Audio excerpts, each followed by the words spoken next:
10ാം ക്ലാസ്സിൽ പഠിക്കുമ്പോഴാണ് സംഭവം. കൃത്യമായിട്ട് പറഞ്ഞാൽ 2015 ജനുവരി 9-നാണ്. അതിൻ്റെ തലേ ദിവസം വൈകിട്ട് ഒരു നോർമൽ പനി വന്ന് അടുത്തുള്ളൊരു ഹോസ്പിറ്റലിൽ കാണിച്ചു. അങ്ങനെ അവിടുന്ന് മരുന്ന് വാങ്ങി പിറ്റേന്ന് രാവിലെ ആയപ്പം ജനുവരി 9 പിറ്റേന്ന് രാവിലെ ആയപ്പം വീണ്ടും പനി കൂടി. അങ്ങനെ ഇവിടെ അടുത്തുള്ള ഹോസ്പിറ്റലിൽ കൊണ്ടുപോയി.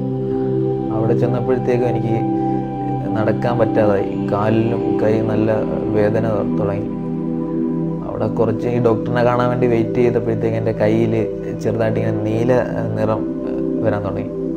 അപ്പോൾ ഉമ്മ എൻ്റെ അടുത്ത് വെച്ച് ഈ നീല നിറം എങ്ങനെ വന്നതെന്ന്. അപ്പം ഞാൻ പറഞ്ഞു, ഇന്നലെ സ്കൂളിൽ നോട്ട് ചെയ്തപ്പോൾ അധികം മഷി പറ്റിയതായിരിക്കുന്നു കയ്യിൽ. പക്ഷേ കുറച്ച് സമയം കഴിഞ്ഞപ്പോഴത്തേക്ക് ഈ നീല നിറം ഇങ്ങനെ വലുതായി വരാൻ തുടങ്ങി. കയ്യിലും കാലിലും അതിങ്ങനെ പടരാൻ തുടങ്ങി. പെട്ടെന്ന് തന്നെ ഡോക്ടർ വന്നിട്ട് കണ്ടിട്ട് ട്രിവാൻഡ്രം കിംസിലേക്ക് പോകാൻ പറഞ്ഞു. അങ്ങനെ അവിടുന്ന് ആംബുലൻസിൽ കയറി ട്രിവാൻഡ്രം കിംസിൽ പോകുന്നത് വരെ എല്ലാം ഓർമ്മയുണ്ടായിരുന്നു. അതിനുശേഷം എൻ്റെ ഓർമ്മയെല്ലാം നഷ്ടപ്പെട്ടു. പിന്നെ കണ്ണ് തുറന്ന് നോക്കുമ്പോഴത്തേക്ക് എൻ്റെ ബോഡിയിൽ ഫുള്ള് ഈ വയറും ട്യൂബും എല്ലാം ഇങ്ങനെ ഫിറ്റ് ചെയ്ത് വെച്ചിരിക്കുന്നതാണ് കാണുന്നത്. ഹോസ്പിറ്റലിൽ എത്തിയിട്ട് 4ാമത്തെ ദിവസമാണ് ഞാൻ കണ്ണ് തുറക്കുന്നത്. അപ്പോൾ 4 ദിവസം ഞാൻ വെന്റിലേറ്ററിലായിരുന്നു. അപ്പോഴത്തേക്ക് എൻ്റെ കാലിൻ്റെ ബ്ലഡ് സർക്കുലേഷനൊക്കെ നിന്നു. കൈയിലെയും കാലിൻ്റെയും ബ്ലഡ് സർക്കുലേഷൻ നിന്നു. ആ ഭാഗമെല്ലാം ഇങ്ങനെ കറുത്ത് ഇങ്ങനെ മുകളിലോട്ട് വ്യാപിക്കാൻ തുടങ്ങി. അപ്പോഴത്തേക്കിന് നമ്മൾ ഇന്ത്യക്ക് പുറത്തും അകത്തുമുള്ള ഒരുപാട് ഹോസ്പിറ്റലിലും ഒരുപാട് ഡോക്ടേഴ്സുമായിട്ട് നമ്മൾ കോണ്ടാക്ട് ചെയ്തു. പക്ഷെ അവരെല്ലാം പറഞ്ഞത് മുറിക്കാനല്ലാതെ വേറെ മാർഗമില്ലെന്നാണ്. അങ്ങനെ അവസാനം കിംസിലെ ഒരു ഡോക്ടർ എന്ന് പറഞ്ഞു എൻ്റെ റൂമിൽ വന്നിട്ട് പറഞ്ഞു, കാലും കൈയും മൂക്കും ചെവിയും ഇതേപോലെ മുറിക്കണമെന്ന് പറഞ്ഞു എൻ്റെ മുമ്പിൽ വെച്ച്.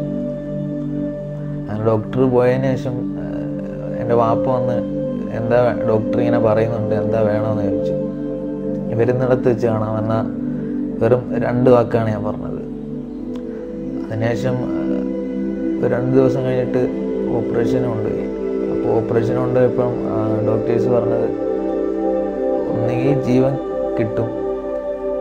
ജീവൻ കിട്ടിയാലും ഏതെങ്കിലും അവയവങ്ങളൊക്കെ നഷ്ടപ്പെടും, അല്ലെങ്കിൽ ജീവൻ കിട്ടത്തില്ല. പക്ഷേ ജീവൻ കിട്ടി. അതുപോലെ തന്നെ 2 കൈയും 2 കാലും മൂക്കും നഷ്ടമായി.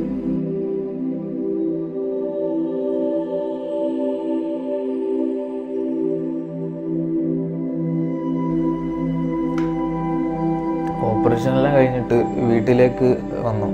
അപ്പോഴും ഒരുപാട് അലർജീസും ഇൻഫെക്ഷൻസും കാരണം പുറത്തുനിന്ന് ആരെ കാണാനോ അല്ലെങ്കിൽ സംസാരിക്കാനോ പറ്റാത്ത ഒരു സിറ്റുവേഷൻ ആയിരുന്നു. ഫുൾ ടൈം ഇങ്ങനെ ബെഡിൽ കിടക്കാൻ മാത്രം. സ്വന്തമായിട്ട് എഴുന്നേറ്റ് ഇരിക്കാനോ അല്ലെങ്കിൽ ഫുഡ് കഴിക്കാനോ നടക്കാനോ ഒന്നും ചെയ്യാൻ പറ്റാത്ത ഒരു സിറ്റുവേഷൻ ആയിരുന്നു. അവിടെ നിന്നാണ് ഒരു 2 വർഷത്തോളം ബെഡിൽ കിടന്നു. അതിനുശേഷം ആർട്ടിഫിഷ്യൽ കാല് വെക്കുന്നതിനെ കുറിച്ച് ചിന്തിച്ചു തുടങ്ങി. അങ്ങനെ നമ്മൾ ഈ ആർട്ടിഫിഷ്യൽ ലിംസ് വെച്ച് കൊടുക്കുന്ന കമ്പനിയായിട്ട് കോണ്ടാക്ട് ചെയ്തു. ഏകദേശം 2 വർഷത്തോളം ബെഡിൽ കിടന്നു. അതിനുശേഷം ഈ കമ്പനിക്കാർ വന്ന് അളവെടുത്തു. ഈ കാലും കൈയും എല്ലാം ഫിറ്റ് ചെയ്തു. ആദ്യമായിട്ട് നടന്നു തുടങ്ങിയപ്പോഴത്തേക്ക് ആദ്യത്തെ ദിവസം തന്നെ ഈ ഷോക്സിൽ ഇങ്ങനെ ബ്ലഡ് ആദ്യം കുറച്ച് നടന്നിട്ട് വരുമ്പോഴത്തേക്ക് ബ്ലഡ് ഇങ്ങനെ കെട്ടിക്കിടക്കും. പക്ഷെ 2ാമത്തെ ദിവസം അതിനെക്കാട്ടിലും കൂടുതൽ ദൂരം നടന്നു. അപ്പോഴും ഇതേപോലെ ബ്ലഡ് ഇങ്ങനെ ഈ ഷോക്സിൽ 2 കാലും മുറിഞ്ഞിട്ട് ഇങ്ങനെ കെട്ടിക്കിടക്കും. 3ാമത്തെ ദിവസം അതിനെക്കാട്ടിലും കൂടുതൽ നടന്നു. അങ്ങനെ ഓരോ ദിവസവും കൂടുതൽ നടന്നു. കാരണം ഒരു 2 വർഷം ബെഡിൽ കിടന്നിട്ട് നടക്കണമെന്നുള്ള ആ ആഗ്രഹമായിരുന്നു. കാരണം അതിന് മുറിവോ അല്ലെങ്കിൽ വേദന ഒന്നും അതിന് തടസ്സമായിരുന്നില്ല. ഈ കാല് വെക്കുന്നതിന് മുമ്പ് തന്നെ പലരും പറഞ്ഞിരുന്നു, നടക്കാൻ പാടാണ്, നടക്കാൻ പറ്റില്ല എന്നൊക്കെ പലരും പറഞ്ഞിരുന്നു. പക്ഷേ അവരുടെ മുമ്പിലെല്ലാം ഇങ്ങനെ അവരുടെ മുമ്പിൽ കൂടെ നടന്നു പോകുമ്പോൾ ഒരു സന്തോഷമാണ്. അതുപോലെ തന്നെ ഈ ആൾക്കാർ എന്ത് പറയും, കഷ്ടം, എന്നൊക്കെ ഓരോ ആൾക്കാർ നിന്ന് പറയും. അപ്പം അതൊക്കെ ഞാൻ മാക്സിമം അതെല്ലാം അവോയ്ഡ് ചെയ്ത് എൻ്റെ ഒരു ഇതിലാണ് നടന്നു പോകും. അതൊന്നും മൈൻഡ് ചെയ്യാറില്ല. ഒരുപാട് ആൾക്കാരിങ്ങനെ നടന്നു പോകുന്ന വഴിക്കൊക്കെ ഒരുപാട് ആൾക്കാരിങ്ങനെ നോക്കി ഇങ്ങനെ ഓരോന്ന് പറയുകയും ചെയ്യും. പക്ഷെ നമ്മൾ അതൊന്നും മൈൻഡ് ചെയ്യാതെ ആ ഒരു രീതിയിലങ്ങ് നടന്നു പോകും.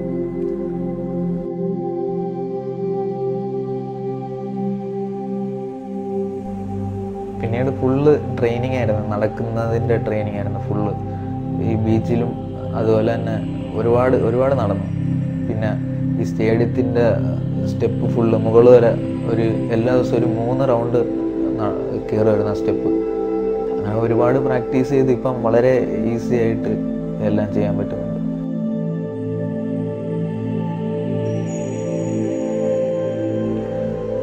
ഇത് കാണുന്നവരോടായിട്ട് എനിക്ക് പറയാനുള്ളത്, ജീവിതത്തിൽ എന്ത് പ്രശ്നങ്ങളും എന്ത് പ്രതിസന്ധി ഘട്ടങ്ങൾ വന്നാലും അതിനെല്ലാം ഓവർകം ചെയ്ത് മുന്നോട്ട് പോകാനുള്ള ഒരു മനസ്സാണ് നമുക്ക് എല്ലാവർക്കും വേണ്ടത്. 1953 മനുഷ്യർക്ക് അസാധ്യമായിരുന്ന ഈ എവറസ്റ്റ് 1953 എഡ്മണ്ട് ഹിലാരി എന്ന് പറയുന്ന ചെറുപ്പക്കാരൻ കീഴടക്കി. 8848 മീറ്റർ ഉയരമുള്ള എവറസ്റ്റ് എഡ്മണ്ട് ഹിലാരി എന്ന ചെറുപ്പക്കാരൻ 1953 സാധ്യമാക്കി. അതിൽ ഈ ഒരു 63 വർഷങ്ങൾക്കിടയിൽ 3000-ഓളം പേർ 5000 തവണ എവറസ്റ്റ് കയറി എന്നുള്ളതാണ്. അതിൽ 13 വയസ്സുകാരനായ ഒരു ബാലനും 73 വയസ്സുള്ള ഒരു വൃദ്ധൻ ഉൾപ്പെടെ 2 കണ്ണിന് കാഴ്ചയില്ലാത്ത ഒരാളും ഉൾപ്പെടെ 3000 പേർ എവറസ്റ്റ് കയറി എന്നുള്ളതാണ്. അപ്പോൾ നമുക്ക് അസാധ്യമായിട്ട് ഒന്നുമില്ല. നമ്മുടെ പരിമിതികളെക്കുറിച്ചുള്ള ബോധമാണ് നമുക്ക് എല്ലാം അസാധ്യമാണ് എന്നുള്ള ചിന്ത നമ്മളിൽ കൊണ്ടുവരുന്നത്.